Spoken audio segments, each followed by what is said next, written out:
Because God said, if I come out and I begin to speak, guess what? Some others will follow. And I love to quote Tupac Shakur's quote. He said, I might not change the world, but I bet you I strike the minds of the ones who got the position of power to change the world.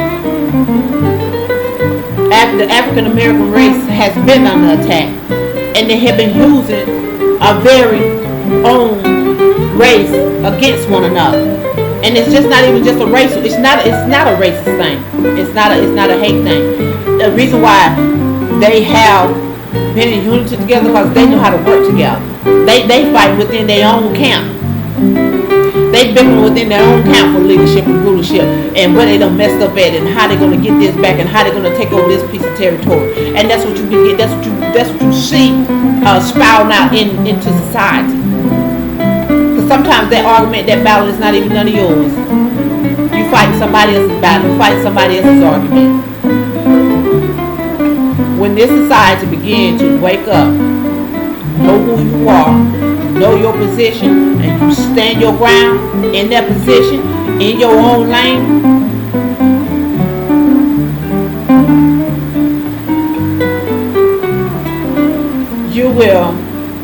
things will begin to change. I'm facing opposition. I'm facing false imprisonment for exposing this spirit. I'm facing imprisonment for exposing this corruption, because you have some corrupt government officials who have been basically using pawns, put fear in the people, because people are scared because they don't know what else to do. We're facing death, and it ain't nothing but the enemy.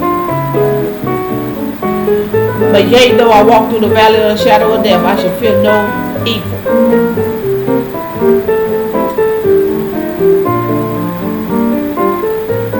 Because for a long time my life and my family's life has been under attack by the enemy.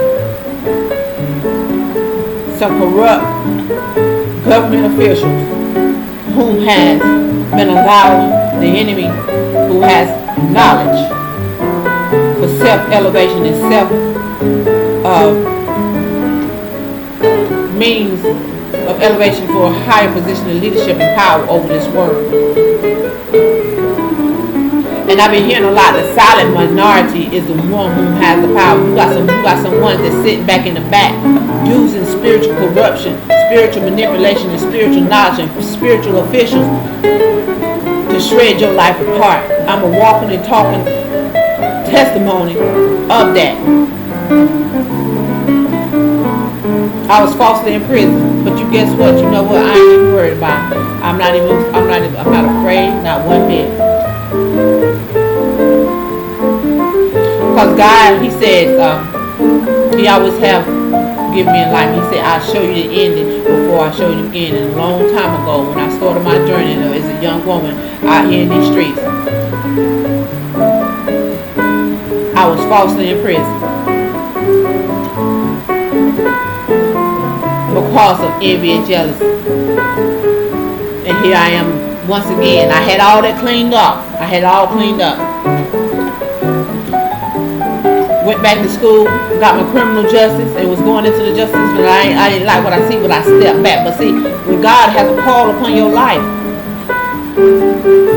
and He know, and you done been tried and tested, and He know that you standing firm in your faith, in your walk. Not just me, it's some people that got God got a call on your life, and God is beginning to wake the eyes of some people up. A lot of people are afraid, and a lot of people don't even know what's going on. So I understand my assignment, and I stand firm in it. I stand firm on what I believe in. Because see, I have always been the type of person, what if that was me? I wouldn't want nobody to sit up there and see that was me, and I knew that was going on to me, and nobody, you just stood there and you just watched and seen. That's what has happened. I was sitting in a house of corrupt religious leaders who was set over my life by government officials to monitor and basically track and to continue to shred my life apart. So they let me know. He said, I sent you in there because I knew you do what thus says the Lord. To wake up the nation. We are at war. It's a real life spiritual battle that they've been using, spiritual knowledge being used by the enemy.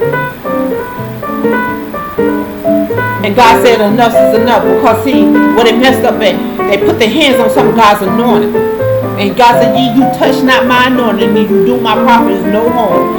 A lot of vessels have been going on over to the other side, and it was not, and God is seeing it, and that's what you see right now here on earth. Wow, I'm so excited. I am, because I know this has been exposed, and until, because you got some people that want to intercede for these corrupt religious leaders, and until you execute that vessel, that problem, that one, you'll see you're going to continue to see that opposition. You're going to continue to see that struggle. You're going to continue to see that war between good and evil. Because God is raising up some people that's supposed to have been robbed out of their position of leadership. That's the reason why a lot in the hip hop community, y'all been robbed. While you're over there wanting to mount these platforms, and I understand you living out your dream. You just living. And that's the reason why they allow you to live out your dream. They allowed you to walk around with your chains and sleep around, have all these, guess what, while you having y'all's party, they having their party. And guess who taking the rap for their illegal activity?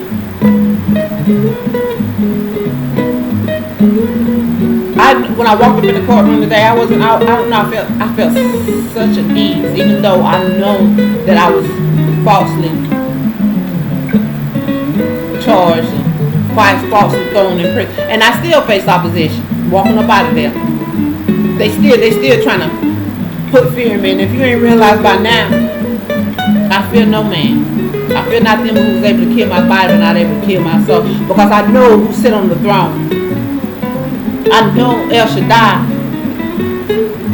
He said there's more with me than it is against me. And I see that. That's what I meant to tell him. Today, as I was in that courtroom, I was just sitting there, and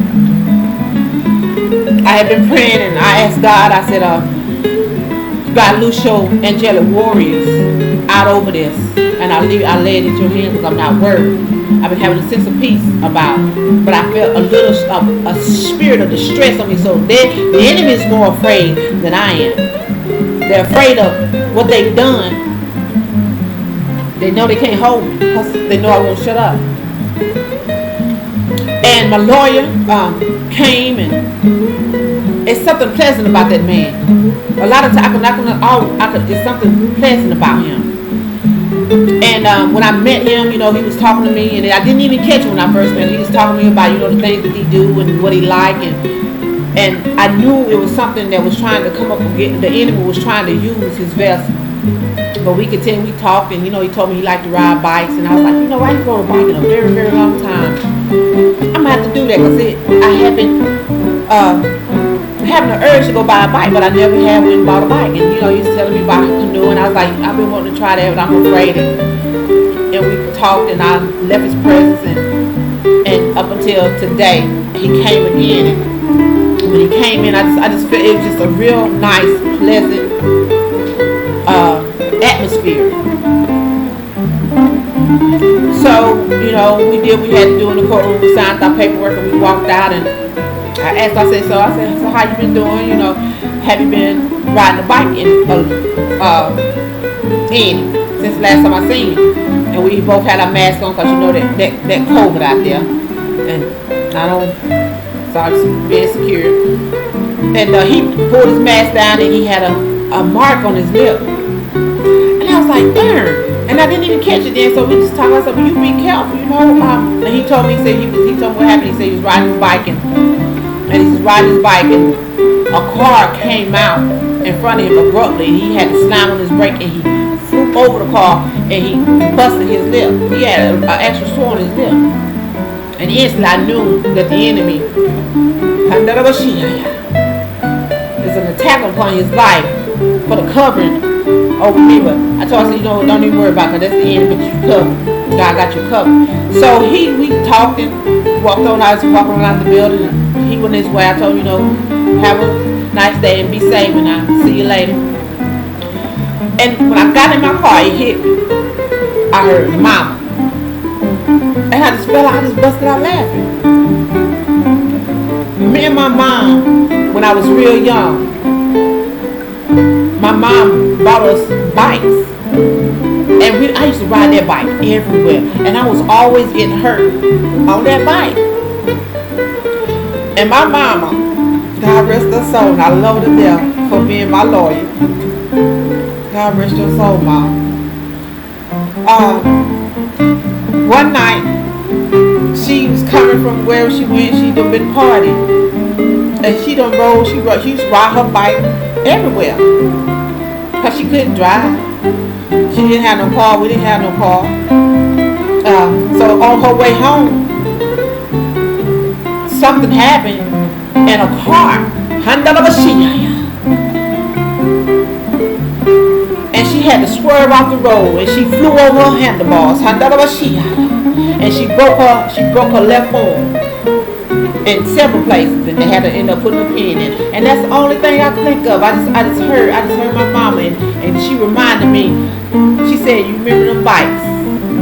I said, "The Spirit of the Lord is in this place." And he said, "Don't even worry about it." And I just rode on down the road, and I just started laughing, and I was like, and that's just how God, that's the fellowship that I have with my Lord and Savior Jesus Christ. I ain't right, but when God revealed that to me today, I just felt such a pleasant thing about this. I'm not worried. Corrupt government officials and Satan, because I know that you coming from the fifth dimension, trying to distract me, to steer me from my position in leadership, as you have done, my sisters and brothers. But El Shaddai said to tell you, you know you're a lie. He's already won the battle. My sisters and brothers, African Americans, men of all nationalities, y'all have been robbed. And that's the reason why you see such of a high volume of them, the enemy trying to put some women that's not supposed to be where they are. Because y'all been thinking too low. And another thing, I was in the store today trying to get some materials, set up my computer and stuff. I've been having a lot of opposition with a lot of different females that I don't even know. A spiritual war. Because I prayed for a soul. God had me to pray for a soul that had been tied up in some harlot lifestyle.